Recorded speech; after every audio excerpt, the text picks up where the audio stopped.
Hello, everybody. I have with me today Barbara Huson, who I actually first knew and still can't stop calling her Barbara Stanny, who really is responsible for getting me to do this podcast because she has been someone I've known for a number of years. I met her through the School of Womanly Arts, and she is somebody who really professes the idea to do something scary every day and also to really connect with your purpose, which that's what this podcast has done for me.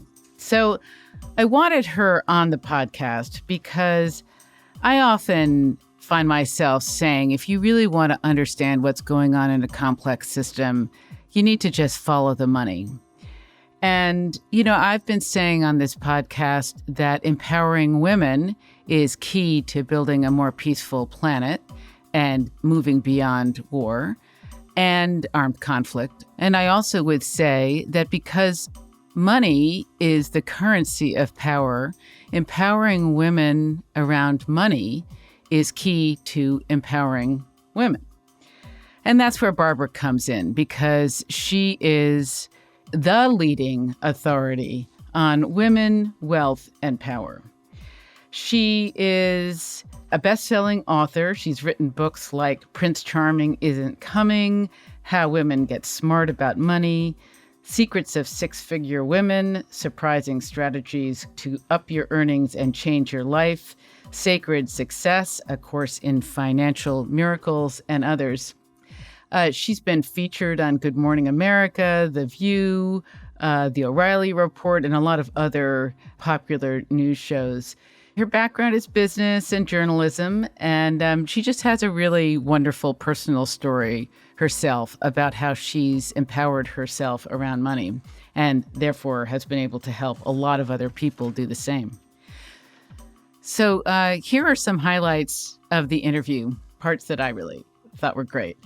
The first is that it's not about money per se, it's who women have to become to actually get really smart about money. It's a process that we need to go through to really undo centuries of conditioning about power and our ambivalence about power. And when we can undo that, we actually find ourselves being able to get much smarter about how we manage our finances and some of our many resistances to really taking charge of them. So that's one, and she tells a bunch of stories about that, about blocks and fear and all these things that I think will really resonate with people. A second is that she confirms what I have been hearing in different venues, that at least in the United States, 70% of all wealth is being transferred to women. And well, that transfer is happening, and I'm not sure when it will complete. But what's interesting about it, so women are earning more money, in control of more money. But what Barbara says is really interesting is that we still are not necessarily in control of it. We often have other people control it for us, and we lack confidence. So sometimes when we have that money, we don't really hold on to it in very effective ways. And the third is one of the reasons that I wanted to do this podcast is that women get motivated around different things than men, according to Barbara, with money. They get more motivated to be spending it to help their communities, to help their families.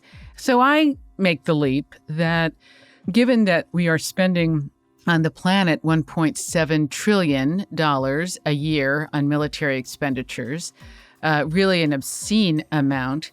If women really were to start getting smart about money, really get over their codependence around it, their codependence on men, their foggy brains, and really start looking at these numbers, that I'm going to make the hunch that maybe we'd say, like Leymah Gbowee did in Liberia, we don't want to do this. We actually don't want to be spending our money this way. We don't think that it's really solving any of our current real problems anymore. And we want to shift our dollars to things that make a difference. So Barbara doesn't say she knows about that, but she says it sounds like a pretty good hunch.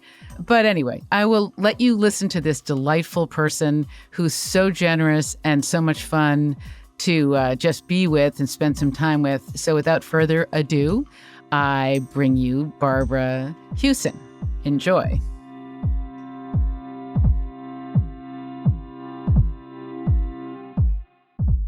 So I actually think, Barbara, that I have you to thank for this podcast because you basically were saying, do something scary every day. And you were saying, pay attention to your purpose. So, I haven't completely clarified that, but I knew this was scary. And so I got it going. So, thank you. I'm sure the listeners thank you because many people enjoy listening to this podcast. That is so cool. And I love how you have a sign. I know, right? No one else can see that, but yeah, I have a sign behind me that says the Peace Building Podcast. You don't know your purpose? Seriously? Well, I do. My purpose is definitely about building collaboration in the world. It's been that for a long time. And then more specifically, it's been about building a more peaceful planet. And then even more specifically, and this I get a little shaky on, and this gets into our conversation, I really think that if women really had sunlight, big awareness on what's going on with the numbers, and really were in control of their own finances and money and in charge, they probably wouldn't be spending money around militarization the way it has been happening. So that's a big statement. But I will say that the point is, on the podcast, people have been making, and very reputable people that, much smarter about this than I, but that basically... Hey. Okay, never mind. But that we do not need armed conflict anymore, that it's really sort of past its sell date, as Dr. Silo Elworthy has said. And another thing is that when you look at societies where there's real partnership between men and women, they don't tend to support militarization either. They have really minimal military budgets. So that's where you come in, because basically I've been making the point on this podcast for a while that empowering women is probably the single most important thing that could happen to build peace on the planet. And where you come in, obviously, is, money is the currency of power. And if women really, really stepped into their power around money, they would, I think, be empowered. I think it's almost parallel. How women are around money has a lot to do with how women are around power. So those are some of the... Oh, this is going to be fun. So I guess I wanted to just get you talking, because any reaction you had to what I just said, but then what I really want to hear from you is, I also think I just came back from West Africa, which is a very male-dominated place. It was a really beautiful place to be and fun and everything. Where were you? What's West Africa? What city were you? I was in Ghana, and then I was in Benin. Oh. And they are both really took a journey. I was there for work. I was working with Ghanaian officials around negotiation skills. But then I took some time to do some traveling around. Specifically, I did a real walk through, like a pilgrimage around slavery, because all the slave castles, or some of the main slave castles, are right there on that, what used to be called the Gold Coast. Oh. So it was super interesting, moving, taught me a lot about dominion and the problems of dominion, and, and how we need to move beyond it into much more partnership models. So, yeah, what do you think do you agree with me that there's a global epidemic of codependence among women? And maybe you don't, maybe your practice doesn't take you global too much. I don't know about that. Well, I don't know if I have had any clients from West Africa, but I definitely have them from Australia and Europe and Asia. Yeah. So, yes, we women are very codependent. And codependent means you put everybody else's needs before your own. So, well, and doesn't it also mean, because your book, Prince Charming Isn't Coming, which that title, of course, is such a fabulous title. It's also the way that I think women, we've been trained we sort of learned helpless. Yeah, no, absolutely. Yeah. Absolutely. We have been conditioned. Women have been conditioned. We have been raised to be dependent financially and other things. Right. Be the sacrificers, be the caretakers. Men on the other hand, were raised to be the breadwinners, to be the strong ones. But neither one of us were taught healthy ways to take care of ourselves, be in healthy relationships, and have a healthy relationship with money. Yeah. So I think we've both, men and women, have been at a disadvantage. And I think women are changing rapidly because we have so much support for that. So much support for our change. Look at the Me Too movement. There's just tremendous support of women amongst women.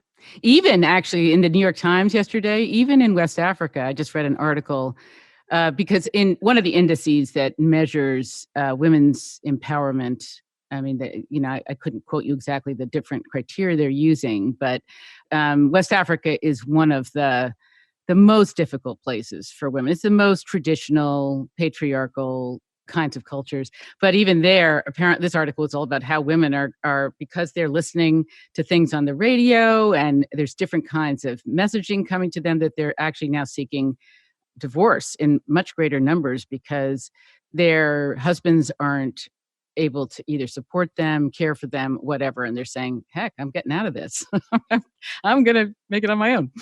I think I've seen it with some clients from Qatar and Saudi Arabia and around there. They're even rising up. Women are rising, and women are rising because I think energetically. I think men are at a disadvantage because they don't have the support system. They have a support system for status quo. They don't have a support system for stepping into this new reality that you and I want to create. So I consider myself very lucky to be a woman, and I think I want to empower women. And one of the reasons I want to empower women, not just so they're powerful, but I think men are afraid of our power. They're very afraid of our power. Why do you think that is, Barbara? Well, look at men when they're born, when they're young. They're very dependent on their mother, right? They're very scared of women's anger. I don't have a scientific proof for this, but in my 40 years of working with women and going through 3 husbands, I'm on my 3rd, I just see that men are very afraid of women's power because for men, power means domination over. For women, power means collaboration with. So men look through the lenses of dominance, and they are afraid that we will dominate them. Yeah, so Terry Real was, I don't know if you know him, he is a leading psychotherapist around expert in men. And he was the last speaker on the podcast. And he says, men aren't afraid of intimacy. Men are afraid of subjugation. Okay, that's a good way of putting it. They're very, very afraid because they've been the persecutors. They have been the ones who have subjugated. That has been, see, all of us from prehistoric times, from the second we stepped out of being tadpoles and started standing up, our prehistoric brain is wired for survival. We're wired for survival. And so anything that threatens our survival, our logical brain shuts off. We go back into our primitive brain, which is fight, flight, or freeze. Right. And I think that men are wired to fight, Women, when we get scared, we're wired to freeze or flight. And so we just have different ways of handling it. It's not the money that's going to give us power. I don't believe money gives you power. Money has no power. It's the process of who we have to become to be good stewards of our money. We have to become a powerful woman. And a powerful woman, in my definition, is someone who knows who she is, who knows what she wants, and expresses that in the world unapologetically. And so many of us, we dim ourselves down so we don't make waves. Men have a completely different other definition of power. But I think in order to become a good steward of our money, in order to create and sustain wealth, it's who we have to become. And that's why I'm such an advocate about women and money, because what I really want them to do is step up and step into their power so they can lead alongside enlightened men.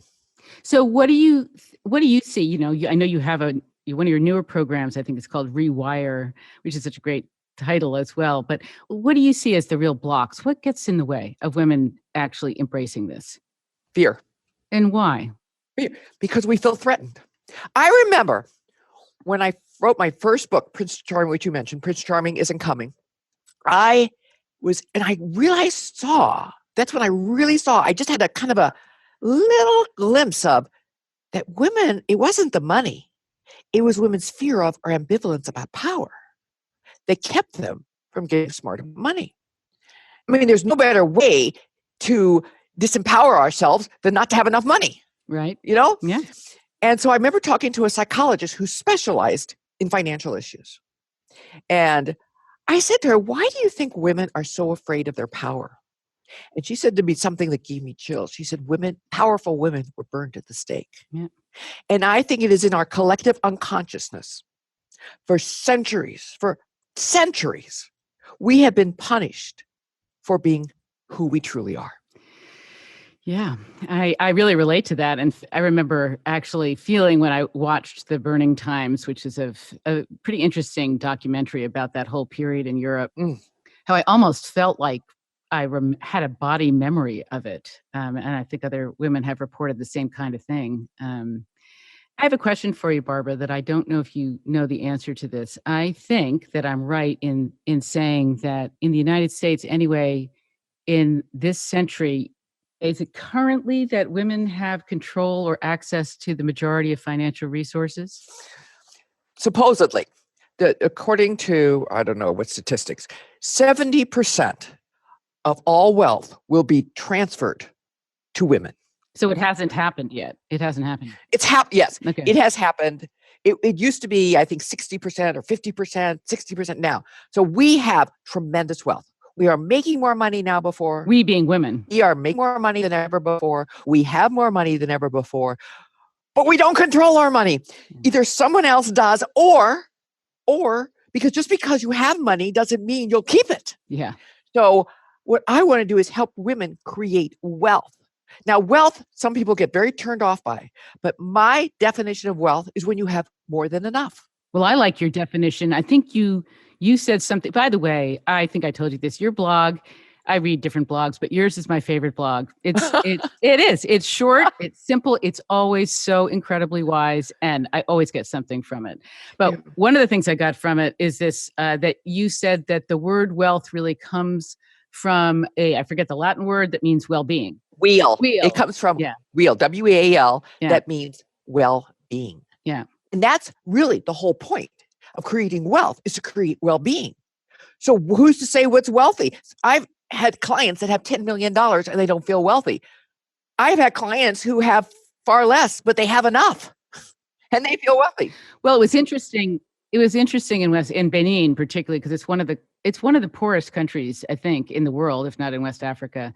But what I noticed there is that it doesn't seem like it runs much on money. It runs on people. So if something happens, suddenly all these people come around to help you. It's just, no one's paying for anything. It's just, I wasn't there long enough to know. I'm sure people would like to be making more money, and I'm sure the women would like to be making more money. And I was with one very entrepreneurial guest house owner that I'm sure is doing very well. But we don't have those safety nets in America, and also much of Europe, because we become very scattered. We don't live in our little tribes like we used to. Right. We don't live in communities like we used to, in small communities. So we don't have that safety net. That wouldn't work here unless we definitely changed our culture and lifestyle, which isn't going to happen. So, do you have any idea that the statistics that you were just talking about, well, first of all, you confirmed what I thought was true, that women may be the recipients of that wealth in name, but they're not necessarily in control of it. They're not necessarily managing it. Most of them aren't managing it. This is what has me so baffled. So this is for the United States. So 82% Fidelity just did a Fidelity. That's a management firm. If you're familiar. Yeah, Fidelity has all these. It manages money, has all these mutual funds. So Fidelity did a study on 1,500 women in America, and they found 80% of them knew they were not protecting themselves financially. They knew it, and yet they knew better, and they really wanted to, but they weren't. And this is so puzzling because something like 78% didn't feel like they understood financial planning and money management. And yet there's a gazillion sources out there to learn. And here's the interesting thing. When it comes to investing, women are better investors than men. Once women gets in the market and starts investing, she outperforms men, this is general, by 1 whole percentage point, which is huge. I'm talking American women. Mm-hmm. And so the reason is because men are very competitive and they think they know it all, very performance oriented. And so they tend to trade a lot. They tend to buy and sell a lot. Women, we lack confidence. So we tend to buy and hold, which is a much better strategy over time. So here's the thing. We are much better investors. We are wonderful businesswomen. We really understand the importance of the feminine qualities like collaboration that make successful companies. And yet we aren't doing what we know we need to do.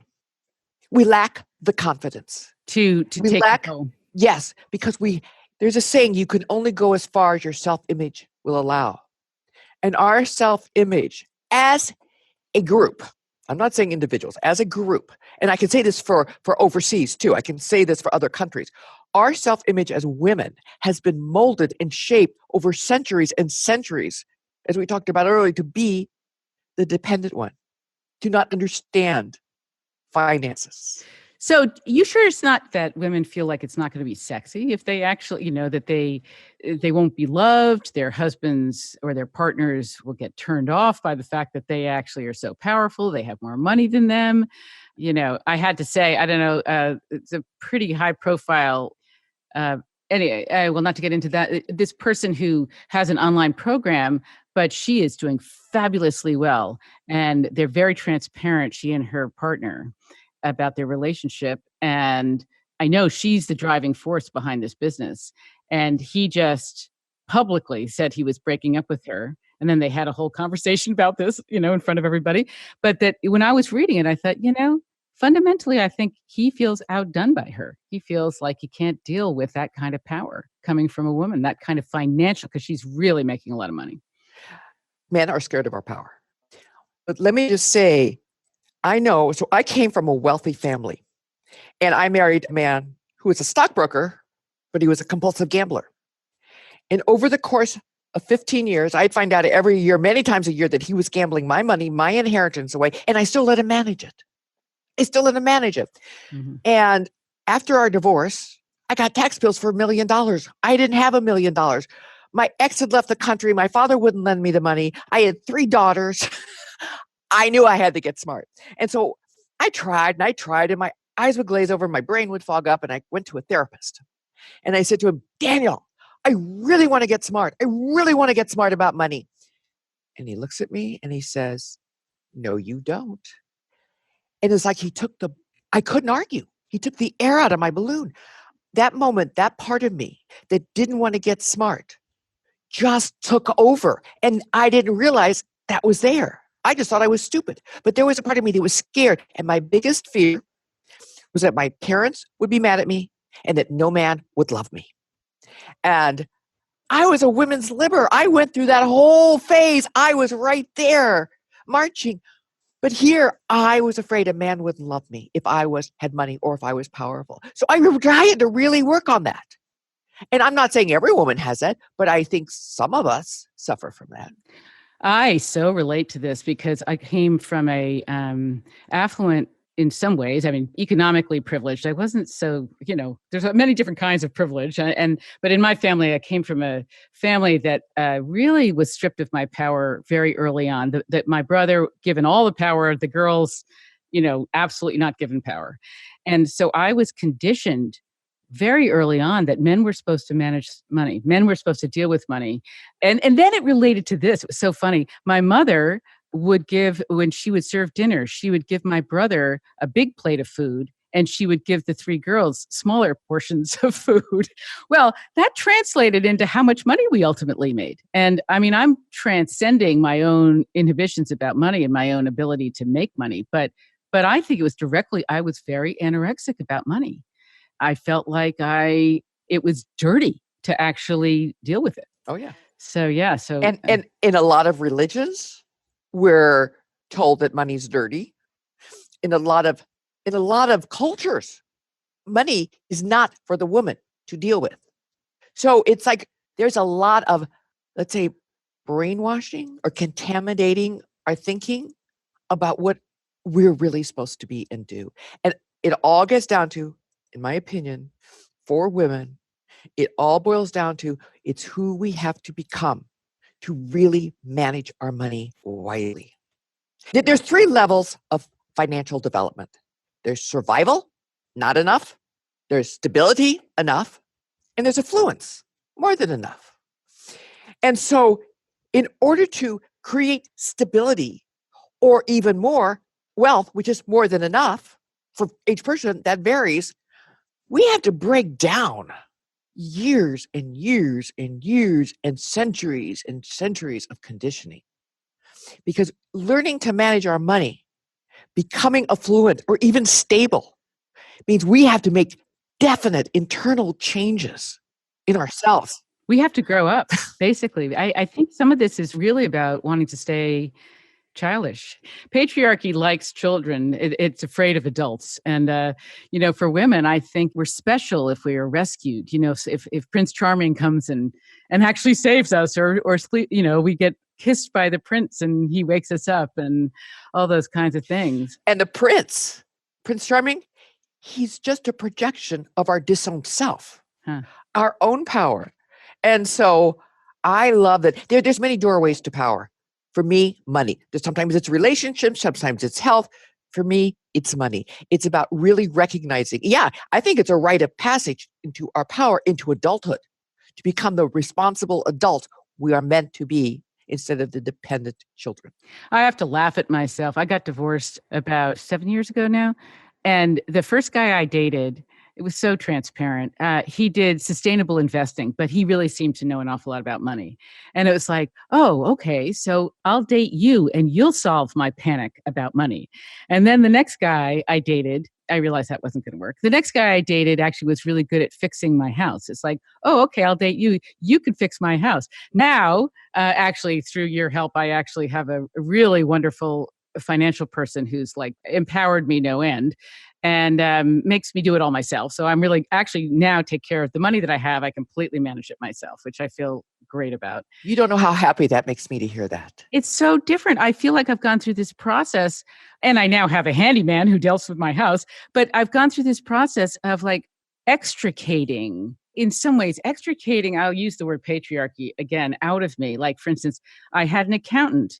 Really, I thought he was really taking care of me. I looked at it, I got smart, and it's like, you're not taking care of me, you're exploiting me. Then I had a couple of doctors and I'm not saying, because I now have many men that support me, but these guys were men who really were good at conveying to women that they were taking care of them, but in fact, they weren't taking care of me. They were actually overcharging me and not really giving me good service. And so one by one, I got rid of them, and got people that really were taking care of me and really were giving me. How did that make you feel? So much better and so much more empowered. I mean, I think that's it. See, that's it. Yeah. I still feel, I still would like to be with a partner again, I guess. I have some ambivalence about it because I'm so enjoying developing. I feel like I've really developed my authentic self. It's really emerging. I feel it too. I feel it since I last saw you. I can feel your change. Cool. I'm glad to hear that. Yeah. So I'm a little ambivalent about, because when, relationships are obviously, I'm still don't completely trust myself to not give my power away. I'm a kingmaker. I was taught to be a kingmaker, with men. And I made my ex-husband a kingmaker. I mean, he came from nothing and boy, he became really financially successful with my great coaching and help. And so it's easier in some ways for me to support somebody else in becoming powerful. And, that's a very codependent process to make the man. I even wouldn't pay for things myself. I wanted him to always pay for things, even though it was both of our money. It's really funny. So now I'm not like that at all. I'm really taking charge. I am, stressed out a bit. I doing this podcast is a little bit of a like, I don't make money from it. I realize I need to get a little smarter sometimes. I mean, I do other things other than the podcast, and my consulting business is doing pretty well, but I still need to get smarter and get more of a profit motive, I think, in my head and figure, because I think, we're talking to people out there in the world that are all over the planet. And I think in the international development field, for instance, there's such a dichotomy of like, male, female, like the corporations can sort of the archetype is that the corporations can be for profit and all the not for profits have to do all the caring and the picking up pieces and stuff like that. It's kind of a male female split. And I think where we're going and where you're going and where everybody's going is trying to create much more mutual relationships that are much more partnership. But I still feel in talking to you, I still feel how many blocks there are for women to really do this. How many women voted for Trump? I mean, that's political, but I think there's a notion still of daddy will take care of me. Some strong man will take care of me. And then I won't really have to fend for myself. That's because we are scared of our power. We don't own our power. It really all goes back to that. It's so simple. We have been punished. We have been shamed. We have been ridiculed for owning our power. And we've just dimmed our light down. That's we've done because we don't want to make waves. Becoming a powerful woman, and you can do that by becoming a good steward of your money. Not to be rich. Because, I know what I was saying. Once a woman reaches financial stability, she has enough, to put a roof over her head and feed her kids. Right. Once she reaches financial stability, most women are not motivated by money. They're not. Uh-huh. Now, they want to make more money maybe, but what motivates them is the opportunity to help others. And that's why I'm such a promoter for creating wealth. Not because you can amass riches, but imagine what you could do. First of all, who you have to become, a strong woman, and what you can do for the planet with that disposable income and with the confidence that comes. So that is my biggest point, really. And I have this hunch at the moment, the numbers are vary, but we spend about 1.7, the planet, about 1.7 trillion on militarization, which is an obscene amount of money. And by most experts' accounts is unnecessary. Like in terms of conflict prevention, doesn't help. There's a lot of people making a lot of money off of arms, either the small arms trade, the large arms trade. There is a woman in West Africa named Leymah Gbowee. I don't know if you've heard her name, but she is really an extraordinary person. And I've told the story before on this podcast. But she basically not single-handedly, in coordination with other women, she coordinated women to say, we want peace now. We want to stop the civil war. We want peace now. And they did it. They did it by actually going on a sex strike. It was very Les Estrada. They started wearing... Oh, I heard about that. Yeah. Yeah, that story is an amazing story. And I'm not going to get into it here. But the point is, I think at the moment, the United States spends 7 times more than the 7 largest spenders combined. We are spending that much on militarization. Now, and I don't even know if that means just weapons or if it means the impact of armed conflict. But I guess what I'm saying to you is that if you were a household, I think women, if they were sitting around planning their family budget, I don't think they'd be spending that money on bombs. I think they would. But let me tell you, it depends. Yeah. If they're scared, if they don't feel safe, if they feel they need protection, yeah, if that primitive part of their brain is constantly activated and stimulated. Right. Because the only thing that keeps going is fear. Yeah. We've had conflict since the beginning of time. We've always had conflict because that's fear. Well, we haven't actually had war since the beginning of time, believe it or not. But we had tribes. There were always tribes warring with other tribes. No, actually, not so much. This is Bill Urey talking and other people that are anthropologists, but I think it's a misnomer that we actually haven't had war forever. We've actually been much more collaborative than we've been competitive or adversarial, and until much more recently. Okay, so even let's say that. But as long as there's fear alive in this world, Right. As long as we are afraid that someone is going to take over, there will be conflict. And I think the answer for me is like, it's like what Mother Teresa said. She wanted to go and help the poor. She first had to get in touch with the Hitler in her. It's like we have to get in touch with the anger in us, with conflict in us, with the fear in us. And if we can heal individually, we'll have more of a chance. That's my feeling.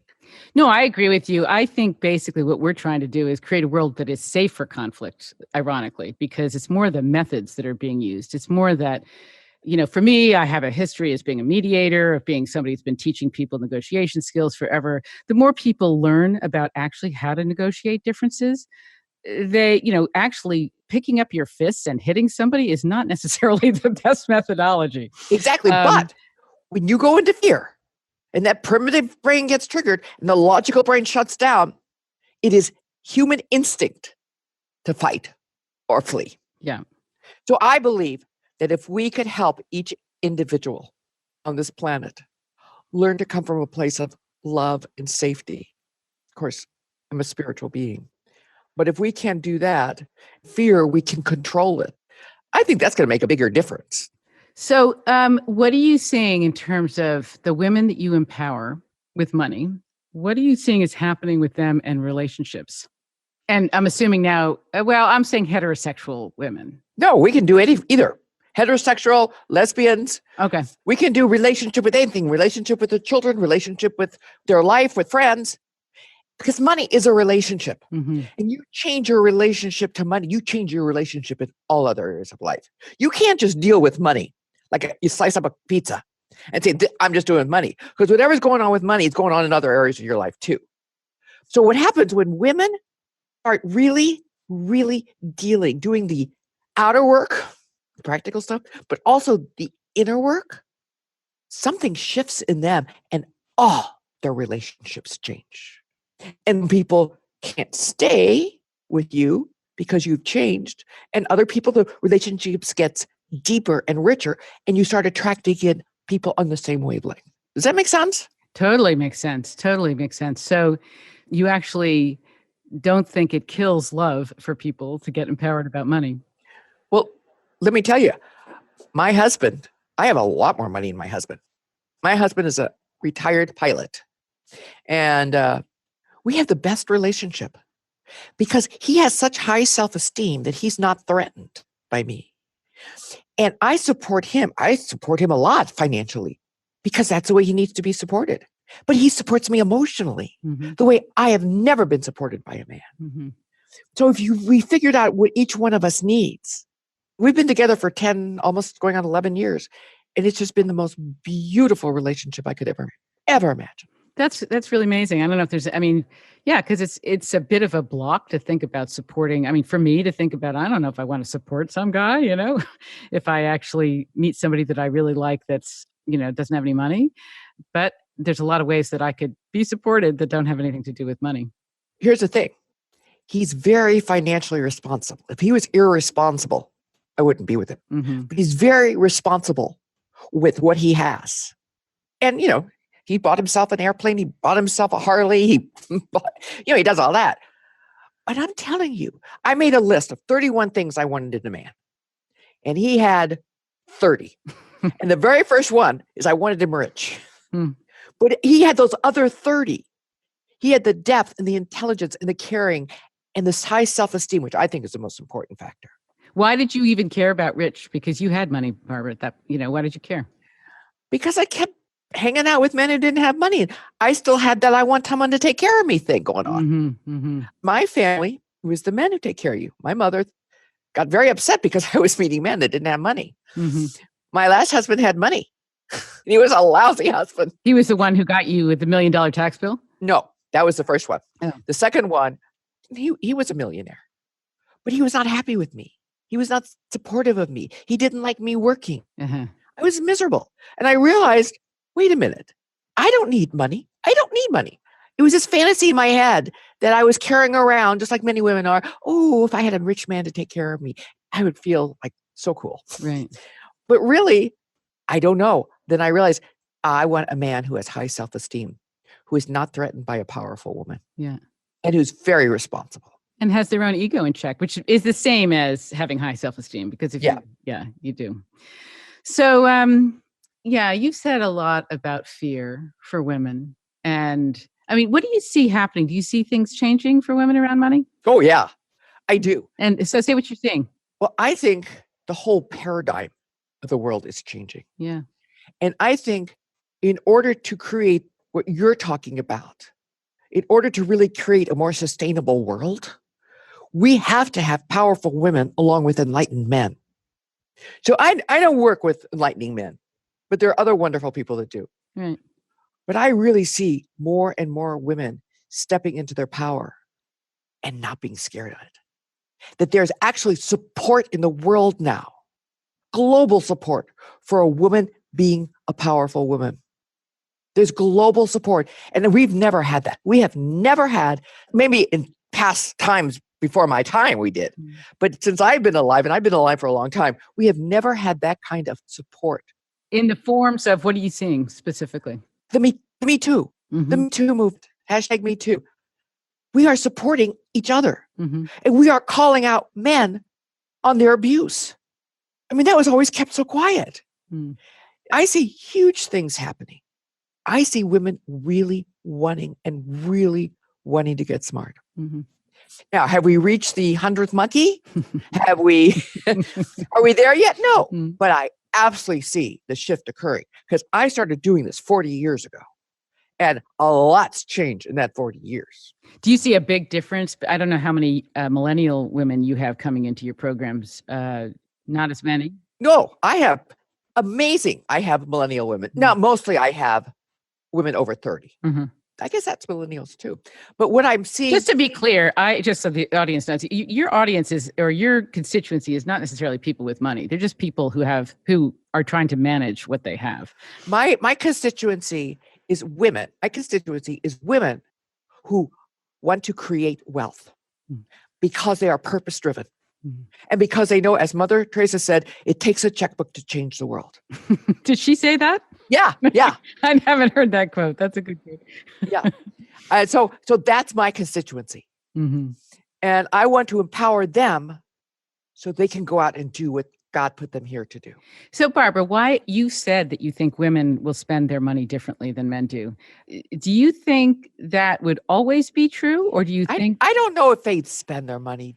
Well, yeah, they would. My husband will spend his money on planes and chainsaws and Harleys. I like to spend my money on going to see my kids. We all have our differences in how we spend. You said that the military budget will decrease if women are in power. And I honestly don't know. I honestly don't know. Yeah, I know that's a big statement. And I have a feeling because... you would be right. Well, Dr. Cilla Elworthy wrote this book just now called A Business Plan for Peace, and she's been really tracking this stuff for quite a while. And women around the planet are doing incredible peace initiatives. And when they are actually in the peace rooms doing the negotiations, things tend to settle better, stay settled. They have different priorities. They focus a little bit more like fierce mothers and maybe less about divvying up the spoils. And that may be. I am only interested, my attention has only been focused on individual transformation. Right. So I'm sure you're right. Well, I don't know. It's a hunch that I think... I trust it. Okay, I'll trust it. So I think, that's pretty much... I was going to ask if there's a feminine way of managing money versus a masculine way of managing money. Yes. How's that? What's the difference? Men and women view money through very different lenses. They view wealth and power through very different lenses. For men, investing is a very transaction oriented. For women, it's all about relationship. The relationship they build with their advisor, how they can use the money to make a difference in their children's lives, how they can help the world. It's much different. Men give, let me see if I remember. The top reason men are philanthropists is to have a building named after them and get a seat on the board. The reason women, and this was the University of Indiana Philanthropic Center, and the reason that women give is to help their community and to make a difference. So And one's not right or better or worse. Well, I don't know. Okay. I want to be fair here. Also, when it comes to investing in a stock market, men's brains see investing as a challenge. They see the risk they take as a challenge. And they're just, rah. Women see investing as a threat. It's like the woolly mammoth coming at them. And so they have a tendency to freeze or flee. So there's all kinds of ways I could go into that women and men differ. And the important thing is to understand that difference and to learn about money in the way that jives with our nature, that really fits our sensibilities. I notice I can be in a room full of women and I can talk about wealth and they'll yawn. I tell them how they can use their money to make a difference, to make their children's lives better, to contribute to causes. They light up. They're like, that's what motivated women. And the trouble is that the financial industry, at least in America, tends to try to motivate women through scary statistics. 70% of you can't retire. 90% of you are going to be alone. That doesn't motivate us. That freezes us. That paralyzes us. Women and men are very different. And I want women to understand there is a feminine face of wealth. There is a feminine approach to wealth. Which is what you've been describing. Yes, that it's not about amassing riches. It's about living life on your own terms. Mm-hmm. Do you ever recommend when people get married that they combine their money, or do you recommend to women that they keep track of their own money, or do you have any opinion about that? Yeah, I do. I think whatever works for the couple. But always a woman should have an account in her own name. Always. She should have her own personal identity. They can have the mass in there, but she needs her own personal identity, because I've witnessed too many cases where the marriage fell apart and the woman had no money or no credit in her name. And that's a scary place to be. Right. All right. So any final thoughts on this whole, I was thinking a good title for this would just simply be Prince Charming Isn't Coming, Women, Money, and Peace, something like that. How about becoming your own Prince Charming? Becoming your own Prince Charming. Yeah, that's a good one. So you haven't talked too much about your own journey of empowerment, because you have definitely told the tale of ending up with a huge tax bill. But how have you changed over time, like in terms of your own empowerment? I told my husband that if he met me when I was in my 20s and 30s and early 40s, before I got started really taking responsibility, he would never be attracted to me. Oh, interesting. I was like a needy, scared, had no self-confidence. Well, I think what gives you self-confidence is not when things come easy, but it's when things come tough and you overcome them. Yeah. I think that's what gave me confidence. Mm-hmm. And the only reason I decided I needed to get smart about money, because I had 3 daughters. They were young and one was a baby. And I was not going to raise those girls in the street. I wasn't talking to my parents. My husband was out of the picture. So I was very motivated. Mm-hmm. And I was terrified. But I really realized that the only way to go to the next level in your life, whether it's making more money or losing weight, is the willingness to be uncomfortable, the willingness to go where you don't want to go. Mm-hmm.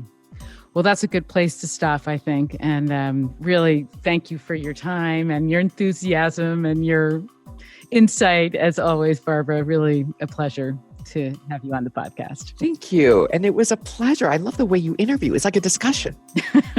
Well, I love that. Thank you. All right. Bye-bye. Okay. Bye, sweetheart.